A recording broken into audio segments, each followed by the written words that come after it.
Hello student, आज आपको हम पढ़ाते हैं पी ब्लॉक के तत्व। पी ब्लॉक के तत्व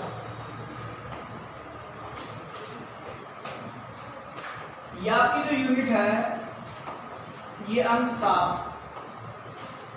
सबसे बड़ी यूनिट आपकी है ये अंक 7। पहले भी ये चैप्टर 5 नंबर में था, वो भी 7 नंबर में हो गया। अभी जो पी ब्लॉक के तत्व हैं वो आपका 7 नंबर में है।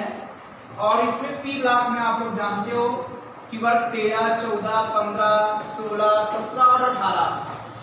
पी ब्लॉक में वर्ग 13 और 14 आपका फर्स्ट ईयर का कोर्स है। आपके वर्ग 15, 16, 17 और 18 वर्ग के तत्व पढ़ेंगे। ठीक, पी ब्लॉक के तत्व इसमें आपके 4 भाग पढ़ने हैं। वर्ग 15 पढ़ेंगे, 16, 17, 18। जब चारों वर्ग आपके पढ़ जाएंगे तब आपका अंक होगा कहीं 7। और इसी में आपकी फर्स्ट की समीकरण है। जितनी भी आपकी इनऑर्गेनिक केमिस्ट्री है अर्थात अकार्बनिक रसायन की जितनी भी समीकरणें हैं वो इसी में आएगी, वर्ग 15 में, 16 में, 17 में, 18 में। ठीक है, इसीलिए ध्यान दीजिए क्योंकि इस यूनिट में आपकी समीकरणें चलेगी और जो क्या होता है कैसे प्राप्त करें समीकरण इसी से आती थी। तो यहां पर सबसे पहले पढ़ेंगे वर्ग 15। वर्ग 15 मतलब नाइट्रोजन परिवार के तत्व। नाइट्रोजन परिवार के तत्व, नाइट्रोजन परिवार के तत्व कौन कौन से हैं अभी आपको हम टिप बताएंगे। ठीक, सबसे पहले फर्स्ट भाग पढ़ने जा रहे हैं आप लोग, वर्ग 15। 4 भाग आपको पढ़ने पड़ेंगे। ठीक, नाइट्रोजन परिवार के तत्व।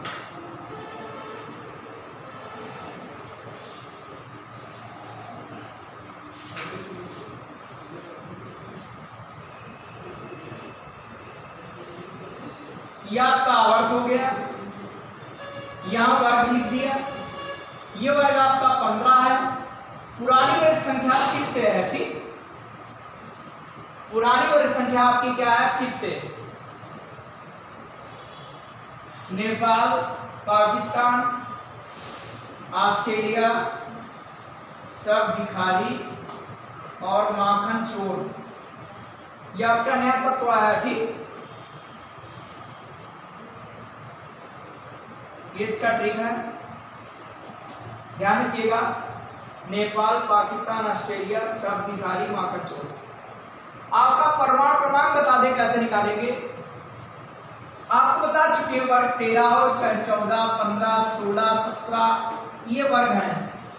इसमें केवल एक बार 8 जुड़ेगा, 2 बार 18 जुड़ेगा और 2 बार 32 जुड़ेगा। इनके परमाणु क्रमांक निकल आएंगे। ठीक, इनकी क्या निकल आएंगे? परमाणु क्रमांक।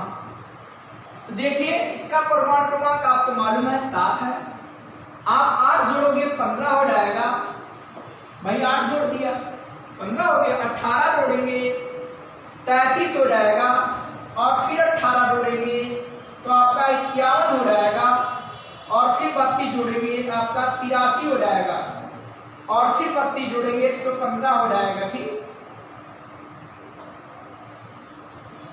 भाई एक बार 8 जोड़ेंगे, 2 बार 18 जोड़ेंगे, 2 बार 32 जोड़ेंगे, सभी के परमाणु क्रमांक निकल आएंगे। ठीक, यह आवर्त आपका दूसरा है, तीसरा है, चौथा, 5वां, 6वां और 7वां आवर्त। ठीक, इसका नाम नाइट्रोजन है। फास्फोरस है, आर्सेनिक, एंटीमनी, बिस्मथ और मास्कोबियम ये नया तत्व है। ठीक, पहले इसके स्थान पर यूयूपी था। यूयूपी 115 है ना, 1 के लिए U बनता है, 1 के लिए U और 5 के लिए P बनता है। ठीक, अनपेंटिव इसका पहले नाम था। अब इसका स्थायी प्रतीक आ गया है मास्कोबियम। ठीक है, तो यहां पर लिखेंगे कि आवर्त सारणी में या पी ब्लॉक के वर्ग 15 में, पी ब्लॉक के वर्ग 15 में 6 तत्व हैं। ठीक, 1 2 3 4 5 6 तत्व हैं। कौन कौन है वो लिखना आपको है, प्रतीक भी लिखना है। नाइट्रोजन एन लिखेंगे, फास्फोरस, फास्फोरस पी लिखेंगे, आर्सेनिक, आर्सेनिक एस लिखेंगे, एंटीमनी, एंटीमनी एस लिखेंगे, sorry S B, bismuth B I तथा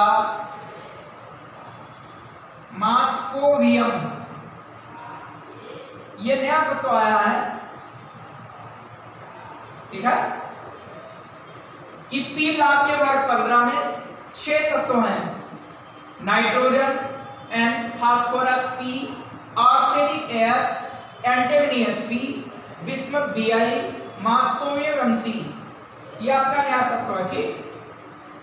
तो इन तत्वों को वर्ग 15 में क्यों रखा गया, ये वर्ग 15 के तत्व क्यों हैं, ये सब इलेक्ट्रॉनिक विन्यास से जानेंगे, ठीक।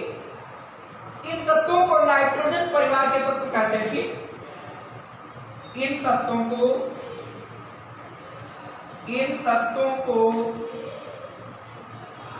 नाइट्रोजन परिवार के तत्व कहते हैं, नाइट्रोजन परिवार के तत्व कहते हैं, इन तत्वों को नाइट्रोजन परिवार के तत्व कहते हैं, ठीक। इसी के नीचे हेडिंग डालेंगे इलेक्ट्रॉनिक विन्यास, क्योंकि इलेक्ट्रॉनिक विन्यास से स्पष्ट होगा कि इन तत्वों को वर्ग 15 में क्यों रखा गया है, ठीक।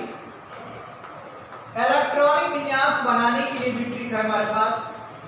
नाइट्रोजन आपका 7 हुआ, 2 5, अभी एसपीडी पे करेंगे। फास्फोरस आपका 15 है, अभी ट्रिक बताया था कि एक बार 8 हो गया, 2 बार 18 है और 2 बार 32 है, तो आप एक बार 8 जोड़ दिया 15 आ गया, और 8 जुड़ता किसमें है, दूसरे कोष में, तो आ जाएगा 2, 8 यहां लिखेंगे, आगे बढ़ जाएगा, ठीक है।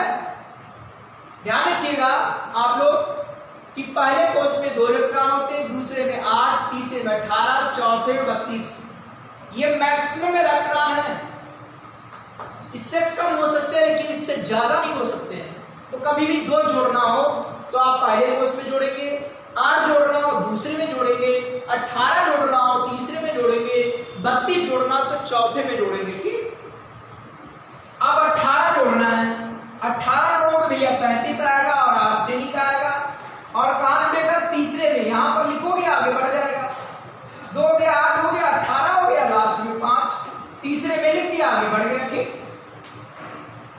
फिर आपका 18 जोड़ोगे 51 होगा, वो आपका एंटीमनी होगा 51, ये कैसे आएगा, 2 आया, 8 आया, फिर 18, भाई फिर तीसरे में 18 जोड़ोगे तो 18 लिख दिया, आगे फिर लिखेंगे 18 5, उसके बाद 32 जोड़ेंगे 83 आएगा, ये बिस्मथ आपका 83 हो गया, और 32 चौथे में जोड़ेंगे, आप चौथे में जोड़ दीजिए, आगे बढ़ जाएगा,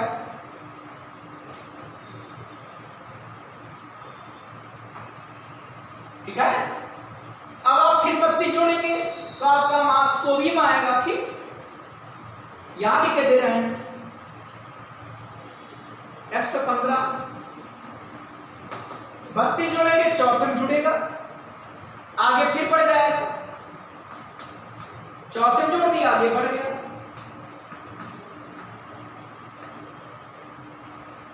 बात आपको क्लियर हुई। तो इसका इलेक्ट्रॉनिक विन्यास क्या होगा, 1s2, 2s2, 2p3। भाई सबसे पहले s में इलेक्ट्रॉन भरे जाते हैं, फिर p में, उसके बाद बचेंगे तो d में, बचेंगे तो f में, s2 होता है, p6 होता है, d10 होता है और f14 होता है, ठीक। ये भी मैक्सिमम इलेक्ट्रॉन है, इससे कम हो सकते हैं लेकिन इससे ज्यादा नहीं हो सकते।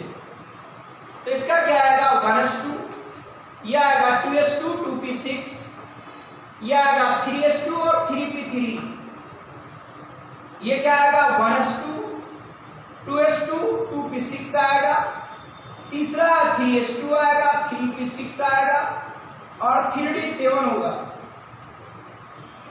सॉरी 3D10, 8 10 18, 4s2 होगा और 4p3 होगा। यह आपका क्या आएगा, 1s2 होगा, 2s2 होगा, 2p6 होगा, आपका तीसरा 3s2 होगा, 3p6 है और 3d10 है। ये 4s2 है, 4p6 है और 4d10 है। आपका 5s2 आएगा और 5p3 आएगा। बिस्मत 83 इसका क्या आएगा, 1s2 होगा, 2s2, 2p6 होगा, यह आपका 3s2 है, 3p6 है और 3d10 है। ये क्या आएगा, 4s2 आएगा, 4p6 आएगा और 4d10 होगा और 4f14 होगा, ठीक, क्योंकि 32 है।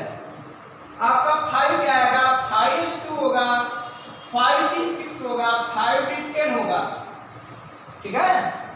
और लास्ट में क्या आएगा, 6s2 होगा, 6p3 होगा। और लास्ट में आपका मास्टोबियम है, इसका क्या आएगा, 1s2 होगा, यह आपका 2 है तो 2s2 होगा, 2p6 होगा, ये तीसरा स्टार्ट है तो 3s2 हुआ, 3p6 हुआ और 3d10। लास्ट में 32 है, 4s2 है, 4p6 है, 4d10 है और 4f14 है। आपका अगला 5 है, 5s2, 5p6, 5d10 और 5f14। लास्ट में आपका 6 है, 6s2, 6p6 और 6d10। लास्ट में 7s2 है और 7p3 है, ठीक है। तो आप देख रहे हो कि इनके बाहर कोष का इलेक्ट्रॉनिक विन्यास कैसा है, NH2 और NP3 है।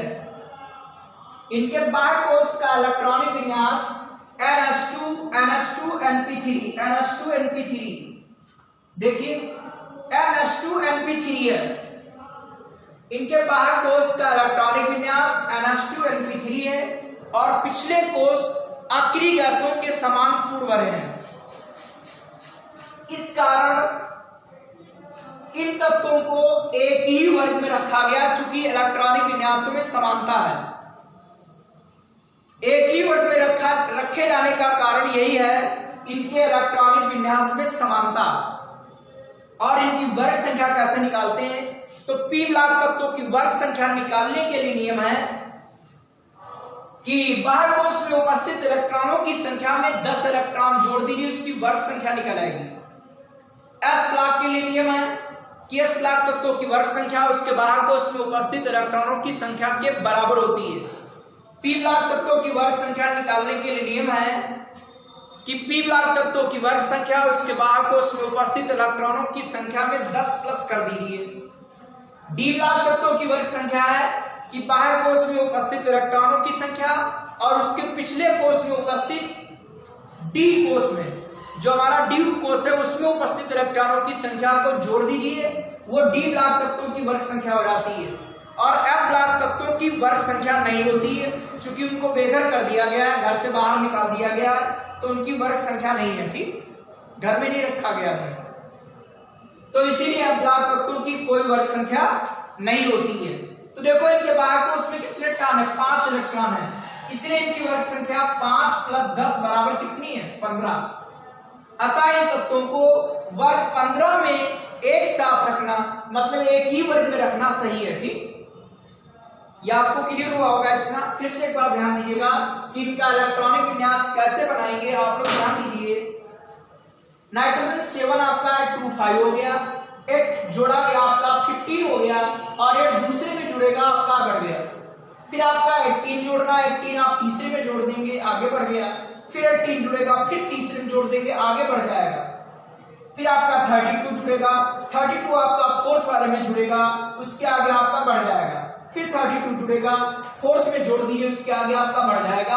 और आप एसपीडीएफ में कर लेते हैं, ये पहला तो 1 लिखेंगे, दूसरा तो 2 लिखेंगे, पहले इसमें भरेंगे फिर पी में भरते हैं, बची नहीं तो डी में कहां से आएंगे। यहां का देखो पहले इसमें भरे, फिर पी में, फिर डी में, ठीक। तो इलेक्ट्रॉनिक विन्यास में आपको दिक्कत नहीं होनी चाहिए। इसके नीचे लिखेंगे क्या, वो लैंग्वेज हम लिख रहे हैं, ठीक। तो इसके नीचे आप लोग लिखेंगे कि इन तत्वों के बाहर कोष में, इन तत्वों के बाह्य कोष का इलेक्ट्रॉनिक विन्यास, बाह्य कोष का इलेक्ट्रॉनिक विन्यास NH2NP3 है। इन तत्वों के बाह्य कोष का इलेक्ट्रॉनिक विन्यास NH2NP3 है और इलेक्ट्रॉनिक विन्यासों में समानता होने के कारण, इलेक्ट्रॉनिक विन्यासों में समानता होने के कारण, समानता होने के कारण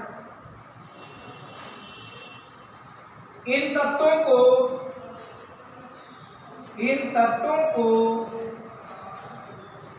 एक ही वर्ग में रखा गया है, एक ही वर्ग में रखा गया है, ठीक है। अब क्योंकि इन तत्वों के बाह्य कोष में, क्योंकि इन तत्वों के बाह्य कोष में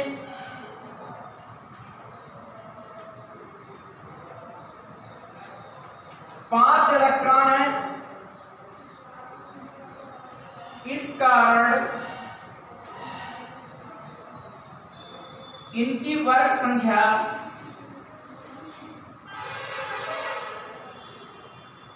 5 + 10 = 15। इस कारण की वर्ग संख्या 5 + 10 = 15 है। अतः इन तत्वों को,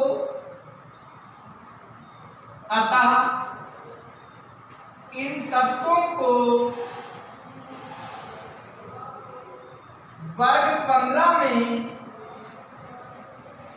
रखना उचित है। ठीक, बात सबको सुना है कि नहीं? अर्थात इनको वर्ग 15 के तत्व क्यों कहते हैं, वर्ग 15 में क्यों रखा गया है, तो बता दिया आपको। किन तत्वों के बाह्य कोष का इलेक्ट्रॉनिक विन्यास NH2NP3 है और इलेक्ट्रॉनिक विन्यास में समानता होने के कारण इन तत्वों को एक ही वर्ग में रखा गया है। क्योंकि इन तत्वों के बाह्य कोष में 5 इलेक्ट्रॉन है, इस कारण इनकी वर्ग संख्या 5 + 10 = 15 है। अतः इन तत्वों को वर्ग 15 में रखना उचित है या सही है। ठीक, तो उसी के नीचे हेडिंग क्या लिखेंगे आप लोग, सामान्य एवं भौतिक गुणों में प्रवृत्तियां, और फिर रासायनिक गुणों में प्रवृत्तियां पढ़ेंगे। और उसके बाद इसमें जो आपका स्टार्ट होगा वो समीकरण से रिलेटेड चीजें होंगी। इतना आप लोग वर्ग 15 में, 16 में, 17 में सभी वर्ग में पढ़ेंगे कि पहले भौतिक गुणों में प्रवृत्तियां, फिर रासायनिक गुणों में प्रवृत्तियां, और एक ना एक कोई आता अवश्य। ठीक, या तो वर्ग 15 से आएगा, 16 से आएगा, 17 से, 18 से कोई ना कोई आएगा। ठीक, तो सामान्य और भौतिक गुणों में प्रवृत्तियां हैं। उससे पहले निकालेंगे धात्विक तथा अधात्विक गुण।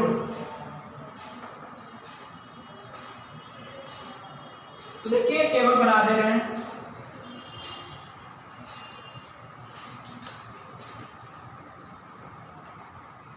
ये आपके तत्व हैं और ये इसकी प्रकृति है।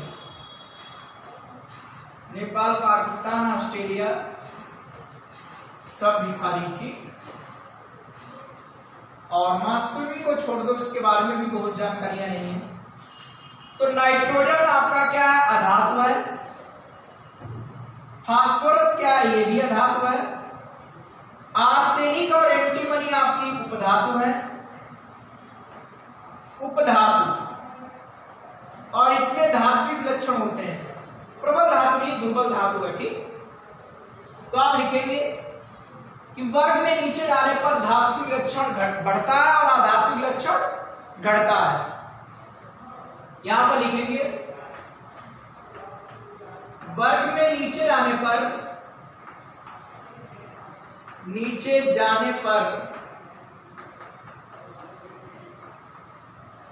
धात्विक लक्षण बढ़ता है, वर्ग में नीचे रहने पर धात्विक लक्षण बढ़ता है और अधात्विक लक्षण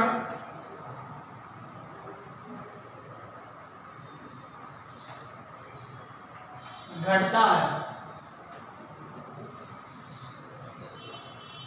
और अधात्विक लक्षण घटता है। तो नाइट्रोजन फास्फोरस अधातु है, आर्सेनिक और एंटीमनी धातु है और आपकी जो बिस्मथ है वो धातु है। ठीक, यहां लिख दें नाइट्रोजन व फास्फोरस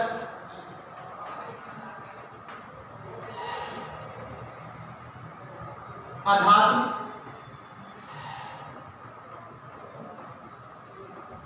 नाइट्रोजन व फास्फोरस अधातु तथा यह कमा लगा लो आर्सेनिक व एंटीमनी उपधातु तथा बिस्मथ